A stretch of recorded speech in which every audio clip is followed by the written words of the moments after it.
ఇది శిశిర గారి మనీ ఎక్కడ ఇన్వెస్ట్ చేశామో దాని తాలూకు డీటెయిల్స్.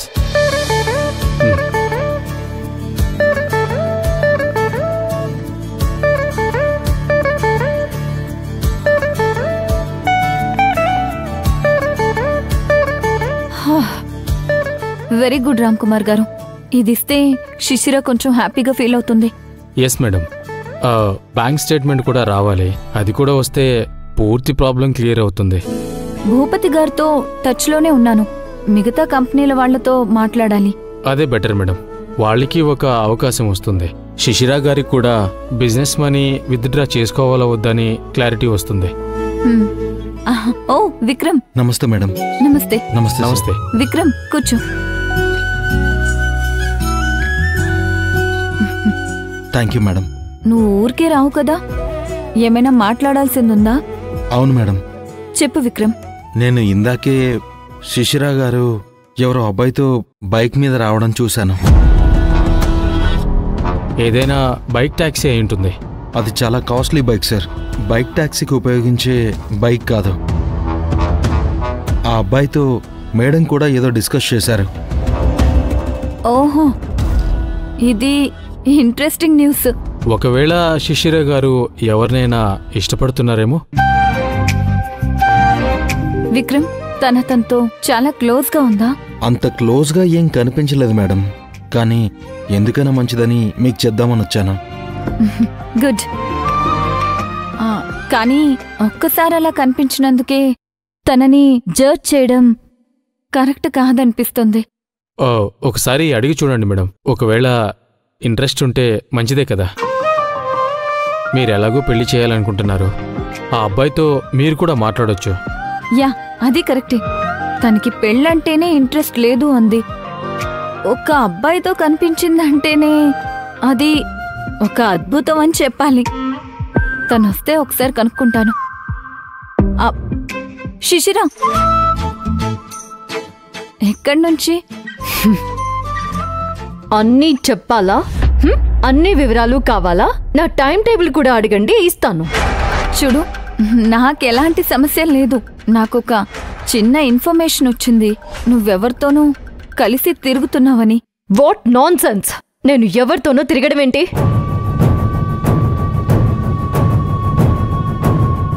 నువ్వు ఆ అబ్బాయి కలిసి బైక్ మీద తిరుగుతున్నారని తెలిసింది. చెప్పిన ఇడియట్ ఎవడు? వాడికేమైనా కళ్ళు దొబ్బాయా? ఒక అబ్బాయితో బైక్ మీద చూస్తే అది ప్రేమలు లవ్లు అయిపోవు. అంత కోపం ఎందుకు? జస్ట్ అడిగానంతే. నీకు అసలు అడగడానికి సిగ్గుగా అనిపించట్లేదా?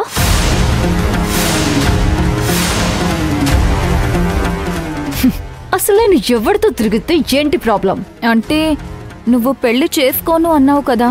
ఒకవేళ నీకు నచ్చిన వాడు దొరికితే అతనితో మాట్లాడదామని, వీలైతే నీకు పెళ్లి చేద్దామని. చిదే నేను వద్దని చెప్పేది. నాకు ఎవరి పెద్దరికమో అవసరం లేదు, ఎవరి మీడియేషన్ అవసరం లేదు. నా జీవితాన్ని నేను ఎలా మార్చుకోవాలో, ఎలా మోల్డ్ చేసుకోవాలో నాకు బాగా తెలుసు. నేను ఎలా బ్రతకాలి, ఏం చెయ్యాలి అనేది నాకు అంతకన్నా బాగా తెలుసు.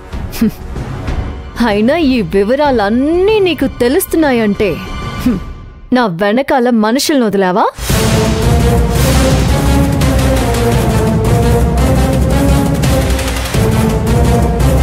వీళ్ళంతా ఇదే పనిలో ఉన్నారా?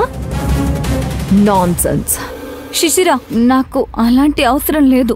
నాకింకా మనుషుల మీద నమ్మకం చచ్చిపోలేదు. నాకైతే చచ్చిపోయింది. హ్యూమన్ వాల్యూస్ ఇంకా మీలో మిగిలున్నాయా అనిపిస్తుంది. నా వెనకాల డిటెక్టర్ని పెట్టడానికి సిగ్గులేదా? ఏం మాట్లాడుతున్నారు మేడం? మాస్టరు టచ్ చేసుకుని వచ్చారు కదా అని నాకు నీతులు చెప్పాలనుకుంటున్నారా? Be in your limits.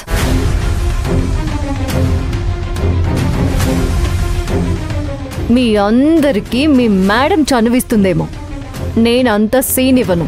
శిశిర, రామ్ కుమార్ గారితో అలా మాట్లాడడం కరెక్ట్ కాదు. నా విషయాల్లో ఇంటర్ఫియర్ అవ్వకపోతే బెటర్. సరే, నువ్వు ఫైల్స్ అడిగావు కదా, తీసుకో. మీ బిజినెస్లకి సంబంధించిన ఇన్వెస్ట్మెంట్ డీటెయిల్స్. థ్యాంక్స్.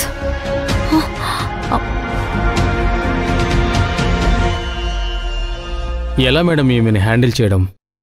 అదే చాలా కష్టంగా ఉంది. సారీ మేడం, అనవసరంగా ఈ విషయం చెప్పి మిమ్మల్ని ఇబ్బంది పెట్టాను. ఇందులో నీ తప్పే ఉంది విక్రమ్. నువ్వు చూసింది చెప్పావు. మనసులో తనకలాంటి ఉద్దేశం ఉంటే నాకేం ప్రాబ్లం లేదు, కానీ దీనికంత సీరియస్ అవ్వాల్సిన అవసరం లేదు.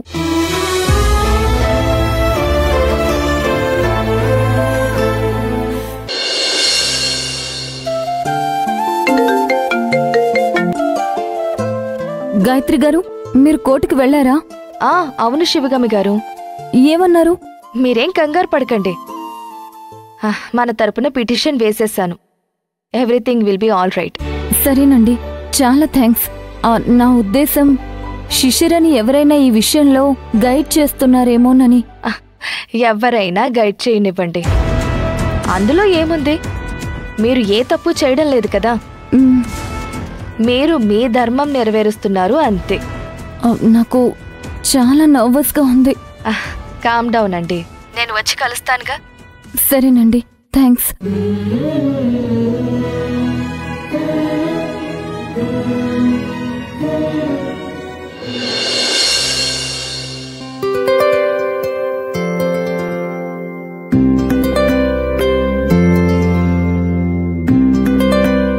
భవానీ, అమ్మ లేదా? ఉంది, మీరు వెయిట్ చేయండి, నేను పిలుస్తాను. అలాగే కన్నా. అవును, కోర్టు కేసు ఏమైంది? మీ అమ్మ కన్నా నీకే ఎక్కువ క్యూరియాసిటీ ఉన్నట్టుంది. మరి ఇంటి బాధ్యతలన్నీ నేనే చూసుకోవాలిగా. రేపు ఇలాంటివన్నీ ఫేస్ చేయాల్సింది నేనే కదా. అవునవును, అది కరెక్టే. నమస్తే అండి. భవాని, వెళ్ళి అమ్మని పిలుచుకురా. సరే.